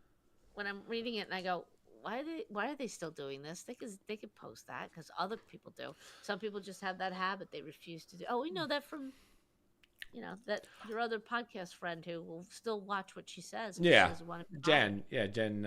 Yeah. I didn't want to use names. Oh yeah. Well, she said it on our podcast, so makes sense. But Oh. it just baffles me how I'll watch these kids, like the 20-year-olds, I guess they're technically on Kick, but I'm sure some of them are on TikTok. But they'll show videos of people just getting the crap beat out of them, full Yeah. fights. I can't say the R word. It's kind of ridiculous. I agree. God forbid I Or say as long bundle of sticks. Yeah, I get as long as it's if you put a warning up. Yeah. Warning: this video is for adults only. When I tell you I'm so lazy, when I see that I'm like, I don't need to see that badly. Really? No, that makes me go, ooh, I gotta know what this is. I was looking at the chat, mine and Kenny's the group chat that I have with my brothers, and I scroll up because we just send each other memes all day. I would say 95% of the memes we send each other are just it's gone. They're just banned. Oh, jeez. Yeah. No questions. Dad from likes anyone. the ones I Interesting. do with the dogs that talk. Yeah, the the two talking dogs. Yeah, where they voiceovers. We send each other crap like that. Yeah. Things that brighten the mood. I get a little bit too much with the downer stuff. It's like Tippy Grandma, Tim. she wants to watch the news. I'm like, do you really want to watch the news, Mom? There's nothing pleasant about it. It's just depression. It's just sadness, death, destruction. You really want to watch it? Let's put something light and funny on. Laffy, just so you know, we finished all of the news articles. This is literally the end. He said, I just opened stream. I'll ask stuff later. I'm like, Laffy, you're literally an hour and 24 late. That's okay. 7:30 Eastern Standard. Obviously, Laffy's a little bit west of us, maybe? I don't know behind? if Laffy moved. Laffy got married and he's become like a whole different person, Ma. Never shows up. Wow. He put the hoes before the bros, Ma. Terrible. Don't say that about his wife. Sorry. Am I wrong though? Now we never see him No anymore. comment. I'm one of them. No comment. I just have grad stuff to do. Ew. No, that's fine. There's always next live stream. Everybody gets the full view of my Aaron Aaron Yeager. now. You Aaron streamed Yeager. too early. Well, I mean, I literally gave like a 12 o'clock like warning to everyone in the Discord, Laffy. I literally added everyone too so that everyone gets the notification. But yeah. We appreciate though that you're trying. Yeah, that you tried. Wanted to make it in time. Sure. if you haven't quit your job yet to watch my streams, you're doing it wrong. I had to retire to start podcasting. Yeah, I had to force my mother into quitting her job to start a podcast. Little does she know, she hasn't seen a single dollar from the podcast. But hold on, I got an award. Yeah, but Mom got a podcast award and I didn't. That's called karma. She's demanding a 70-30 split. That's gold, baby. That's gold. Gold, yeah. That's money in the bank. Yeah. Cha-ching. Your father was like, do you get a 60 over 60? 60. That's right. Shut the hell up. I popped him one. Boom. Yeah, I don't know if I don't know when Jen's thing is. It's got to be coming up soon, but I don't think she sent out any invites. I'll have to ask her. But I know Paris and Ariel wanted to go, so I was like, okay, I'll ask her. But I don't know if they've gotten or who's gotten invites yet, or if it's even happening. So Yeah, I haven't seen any I used to get on the email string. So yeah, I know Jen posts still, so I know she's there. I just haven't had the time to email her back. I think I'm supposed to do her podcast at some point, but scheduling her schedule's so crazy. So yeah, we'll figure it out. But what else? busy week ahead. For me, not really. Well, might be doing some traveling, but as you know. But besides that, no, just working on this AI bot that for the Discord, which will be fun if it works, but it's a pain. As I was saying, we were talking before the podcast, I'm working on this bot using something called Cursor and GitHub, which GitHub's a pretty popular app, but I'm basically making a bot for the Discord so that there's actually more of an incentive to do things in the Discord. I created this bot in 30 minutes with Ken, right? Right. I know all these coders are like, no, it's not gonna take jobs. I'm watching this thing write code for me in milliseconds. I'm like, why am I doing like? You people are useless to me now. Enjoy Uber Eats. Enjoy working for no more humans in my life. Yeah. No more humans. We're done. Yeah.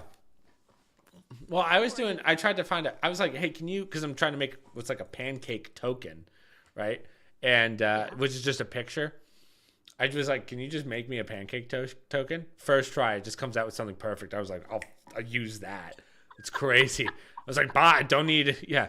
That would have taken me hours, maybe even days to do. And it was like, it was perfect. So, I've changed my mind. I'm all for AI taking over. Just based on those two things, please take over everything. This is an aside, but I saw an Alexa commercial with Thor. What's his name? Chris Hemsworth. Chris Hemsworth and his wife. Yeah. Elsa. Oh yeah. I like that one. Did you see that? I've seen that one. Cute. I was like, yeah. I didn't know that was his wife. I was like, oh wow.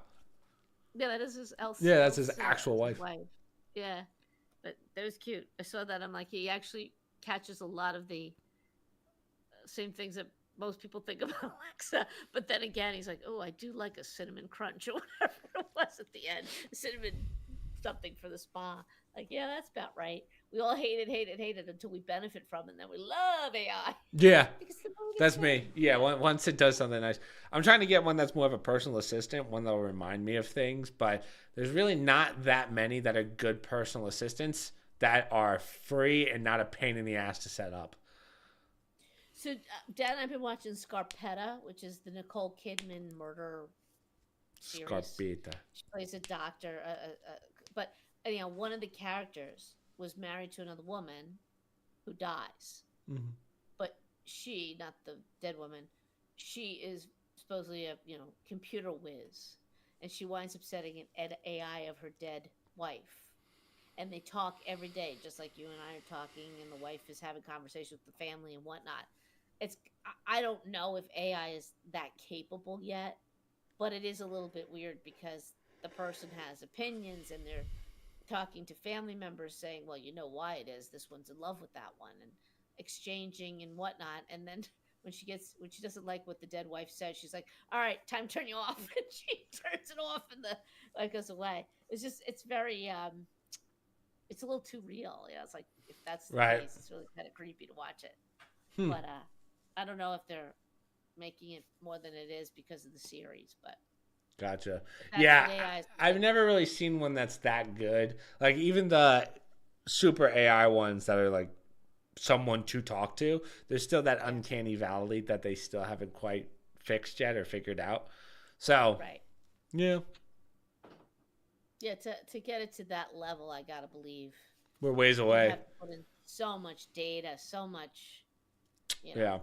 I might be one of the few history. people with enough data on the internet to actually do it. I'm sure me and a handful of other people, but One yeah. of these days, the YouTube or somebody's gonna put out a message. We can't post this. Storage is full from Pancake 101. Like there's too much out there for a pancake. Yeah, Laffy just brought up a great point. He said the real danger of AI is the critical thinking it saps from the average person. It's like a calculator for basic thought. So what's funny is when Kenny and I were working before, the hardest part about AI is prompting. So like trying to say the right thing. And I'm over here and I'm like overthinking things. And Kenny goes, Chris, you have to stop thinking. And I was like, Kenny, that's like the last thing I want to hear when we're talking about AI, because he's right. He's like, you're overthinking it. Like he's like, don't put as much effort into what you're saying. And I'm like, that's like the opposite. That's the dystopia that we're talking about. But Yeah, it's true. yeah, so I don't know. I mean, I'm liking it in the sense of what I've used so far. Like I've completely made it 180. AI is the greatest thing in existence at this point. Well, But I mean, we agreed. It has a purpose. It's oh done yeah, phenomenal things in the medical, scientific, coding fields. But even the story, even in this show, they're debating through the characters: is this healthy for her that she's talking to a dead person every day? And it's not. And she's coming to that conclusion. So it's kind of an interesting turn where at first it was her crutch, but now they're starting to see this is not normal. And they're starting to do it. They're like, this is weird. We're talking to this person. I see how she got sucked into this, but it's not a real person. You know, it's kind of you tend to forget that. so oh, you don't look. Oh, thank you. I thought that was someone said you don't look like you overthink things, which might be a might be a rude compliment or not, but I don't know. That would hurt a little bit. That would hurt, but also was like a thanks. I don't know. Thanks. Was that Ken? Was No. that Kenny? Fayon Bara Olagahari. I think I nailed that.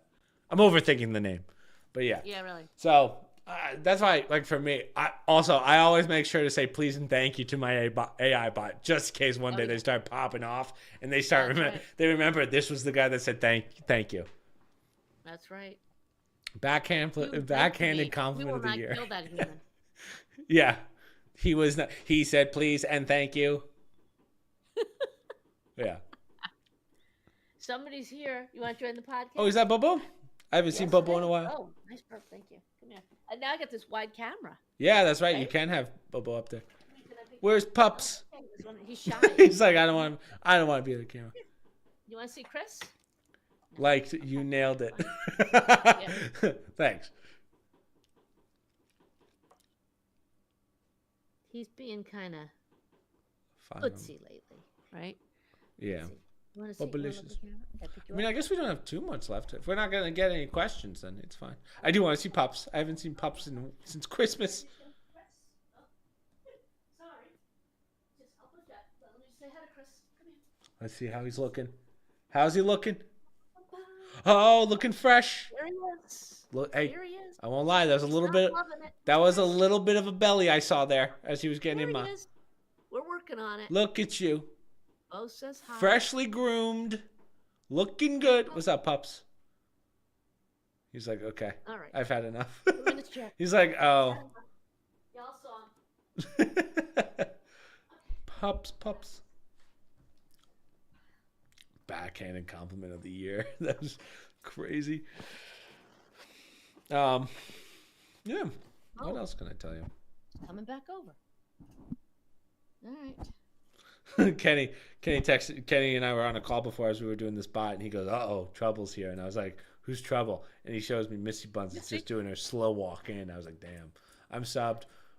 Were we ever abducted? Have I ever been abducted? No, I've never been abducted. What a weird question. You have to think about that one. By aliens. What do you mean? Oh, I thought you meant if I had been abducted. I was like, Ma, what the hell? Is there something you're not telling me, Ma? I got abducted. That explains the 2-year gap in my memory. There was that time from 2000 to Mom just goes, 2001. "Oh wait, yeah." Mom just goes, "Oh wait." Like I'm a sleeper cell. Mom snaps I her thought he finger. said adopted. Rude, mother, rude. Oops, I thought it was adopted. It was just sleepwalking. Right, Bubba? Yeah. What else can I tell you? Do you have any plans Don't this travel. week? Don't travel if his TSA line. Well, we fly private, Mom. Come on. We don't have to deal Dad's with picking TSA. up Co at the. Oh, you got a tick ball. Dad's picking up Co at JFK Airport some ridiculous time. He goes, "What are the odds he's getting through TSA?" Yeah. Like, good luck. Pack a cooler. Co's going to get a full cavity search. He's not getting out on time. You're gonna be at that airport waiting for a 20-hour flight from God knows where. Yeah. Oh my God. Poor Co. After a 24-hour flight, that's going to be awful. Actually, I think it's like 28. Still, it's gonna be far. It's like with the layovers and stuff, it's like 28 hours easily. yeah, it's a full day of From travel, Thailand? Yeah, but on the receiving end, I mean, getting through airports and whatnot is gonna be Oh yeah. shit show for Dad. Like, you agreed to that? Are you crazy? So What that does. bad enough you got to drive to JFK. For those of you on the East Coast who are familiar with JFK, that's a production. But I can't tell. I don't know if I've ever even. I'm sure I've been to JFK, but not in my recent memory. Like I don't remember JFK. I don't know why you have ever gone to JFK. We maybe did it once in a family trip, but I thought that was possibly LaGuardia. But I remember doing JFK when I was a kid. People used to complain back then. Really? That's how it's always been. Yeah, because it's kind of out on the island, and you have to go through outside the city, and you have to head out on Long Island. Oh my. Nobody ever wants to go. Someone said, "Who knows what coal might pop up his butt?" It's Co, not Cole. Okay. Yeah, I had to process that one. I was like, "Who's Cole?" Yeah, Ko is our neighbor back home who's from Thailand, so that's why. Who's a freaking engineering genius. Yeah, we've missed him. Yeah, which means Dad that something's always broken at the house. That's basically what that means. Dad always says, "Please don't let anything break." Ko's leaving. Please Yeah. don't let anything break. Ko can fix literally anything. You break it, he can fix it. It's like, what? Yeah. I don't know what they're doing Well, I over was there in joking with Thailand. Dad. I said, Ko's going to spend all the time in the airport thinking, how many ways I'm going to be Ken's slave. When I go Yeah. Yep. Dad's can you imagine Dad driving home with Co and he's just like, "So I got this list. Here's my punch I list need of you to everything look wrong up. with I God. need you to take a look at." That's usually Dad's line. "I need you to take a look at." Just take a look at this and tell me. Yeah. Knock wood, we haven't had anything major, which is good. Better it waits till he comes back and, Oh, Dad made a big purchase. Whoa. Yeah. I was floored by this. This is when I came back with Grandma. He got one of those travel tool cabinets for the garage. Whoa. Like the mechanics have. Yep. Somehow it's become my mutual project of got to organize the tools. Every girl wants to hear that. Is that because is he trying to move stuff from the basement to the garage? Well, yeah, we did Which hold on. That's 35 years too late. Dad is Tell me about it. So just so everyone knows, one of these days, I do hope we do before you guys move out, and you have to remind me one day. I want to do a full tour of that house before we give up on it or before we move out. But all of our tool stuff is in the basement. And all of the stuff my dad does, tool-wise, is outside. So it's like, we've been telling him for years, why don't you move all the tools to outside rather than keep them in the basement? In the basement, you have to go through the kitchen. You got to go downstairs. It's like dead center of the house. So it doesn't even make sense. Every time we have a project, it's like, gotta run down the basement to get this tool. Gotta go through the east wing of the house. Gotta go past the indoor pool. Gotta get to the kitchen. Then we finally got a tool bag to put the tools in that commonly we would use. But there's so many in there, I can't even carry this tool bag because it's so heavy. So now, he got it, and it's a good idea because you use most of your stuff on the main level or out in the garage and your space to work and everything else. So, that's the project. I don't think I'm going to do it while Grandma's here, but I said, well, go through your tools. Start by cleaning out everything. And he just looked at me like I had 3 heads. You don't clean out tools. To get rid of.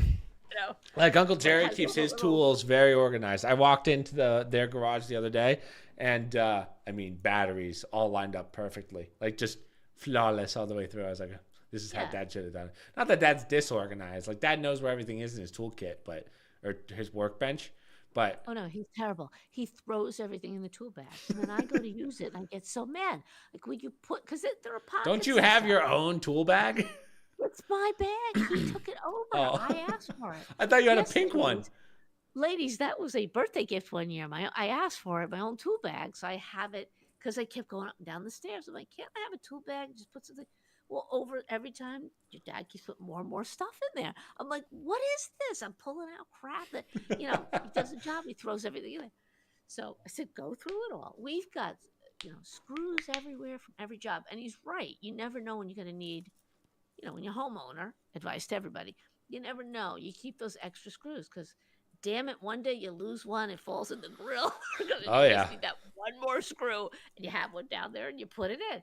So we've got a ton of that. They're all thrown in boxes, nothing sorted. It drives me nuts. But there's a lot of tools downstairs. Like, let's get them out, put them upstairs, and use them in the garage. But anyhow, that's going to be jealous girls. That's going to be my project. Gonna be tough. Yeah. All right. Do we have any final questions before we wrap up this 2-hour podcast? Anyone? We'll give it like a minute or two. Yeah. Any comments? Comments. Like, hey, how do I get my man to get me a toolbox for the garage? Yeah. What do I have to do? What do you do to make that happen, lady? I got some good memes to show you after the podcast. I had some bangers. Let me see. I had one. I could not stop laughing. What brand of wallet do you use? That's a good question. I don't think, do wallets even have the brand? I don't think mine says it. Yeah, all different kinds. Designers. Designer wallets, like Louis Vuitton. Mom, name a really expensive wallet brand that I can say. Louis Vuitton. I have a Louis Vuitton wallet. No, I just use like a basic wallet. Now, my dad, ready? The baller. Do you know about the ginger monarchy? I'm blonde haired, not redhead. I don't know why people mess that up. People think that I'm redhead because I think it's how the green screen works. Like, it throws them off. It does have a yeah, people think that I'm a redhead. Or like slightly redhead, but no, when we're in person, like the first thing people always say to me is, "You're so blonde." Except, I don't get that. But the brand that I just use the most basic wallet. So, but as I was saying, the real baller move that my dad does, right? You know the Ridge wallet, you know the dumb Ridge wallet. My dad said, you know what I could do instead? Just use a rubber band. Once a month, he snaps that rubber band. Right. Once a month, he snaps that stupid rubber band. You kind of look, my wallet is made of goat. You kind of look strawberry blonde. Yeah, but in person, it's just because of the green screen. No, they're right. Camera. That's what I would call it, like a strawberry blonde. I am not strawberry blonde in person. No, but it looks it. I do agree. You're not a full redhead. Because it takes it takes like my hair and Yeah. As I said, in person, you'll go, oh, wow, he's really blonde. When we do a meet and greet someday and I'm fist fighting viewers, that's what... Or if you're his mom, you say, "Oh, it's really long, Chris. Time to get a cut." I know. I have to. I just have another time. You probably think it's a song about you. What? I don't know, Ma. Some of my viewers are... It's tough. They're being mean, or are they? Probably think it's I don't know. I'll put you down. I love my viewers. Remember, so my dream, Mom, is I'm going to have... You guys don't understand the rules, right? I said I'm going to do a meet and greet, and I'm going to do a round-robin boxing match with each of my viewers, right? So, right, here's the problem, though. There's a couple rules. You can't be older than 16, and you have to be less than 120 pounds.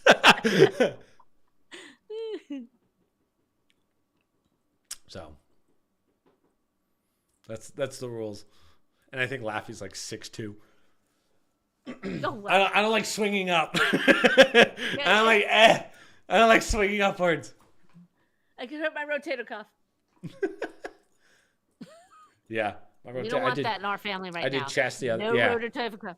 I did chest day the other day, and I'm feeling it in my shoulders, which is not good. I'm getting old, Ma. Yeah, well, Ma. join the club. Time to get on the Join the Ratatouille. Laffy's 6'4". Yeah, I don't want to swing. That's way too high up. Yeah, that's like... too high up. We're not doing that. I'm going for the legs. I know your knees are weak.